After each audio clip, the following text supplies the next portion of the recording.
ନୀଳଗିରି ନିର୍ବାଚନ ମଣ୍ଡଳୀରେ ଭାରତୀୟ ଜନତା ପାର୍ଟି ତରଫରୁ ନୀଳଗିରିରେ ଏକ ବିଶାଳ ତ୍ରିରଙ୍ଗା ଶୋଭାଯାତ୍ରା ଅନୁଷ୍ଠିତ ହୋଇଯାଇଛି।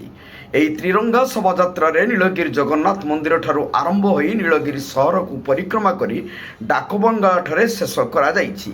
ଏହି ତ୍ରିରଙ୍ଗା ଶୋଭାଯାତ୍ରାରେ ନୀଳଗିରି ବିଧାୟକ ସନ୍ତୋଷ କୁମାର ଖଟୁଆ, ସାଂସଦଙ୍କ ବ୍ୟକ୍ତିଗତ ସହାୟକ ଚନ୍ଦ୍ରବିନ୍ଦୁ ଦାସ, ଭାରତୀୟ ଜନତା ପାର୍ଟିର ବହୁ କର୍ମୀ ଓ ନୀଳଗିରିର ପ୍ରତ୍ୟେକ ସ୍କୁଲ କଲେଜର ଛାତ୍ରଛାତ୍ରୀମାନେ 100 ମିଟର ତ୍ରିରଙ୍ଗା ପତାକା ଧରି ଭାରତ ମାତା କି ଜୟ ସ୍ଲୋଗାନ ଦେଉଥିଲେ, ଯାହାକି ପ୍ରତ୍ୟେକ ଭାରତୀୟମାନଙ୍କ ପାଇଁ ଗର୍ବ ଓ ଗୌରବର ମୁହୂର୍ତ୍ତ ପାଲଟିଥିଲା।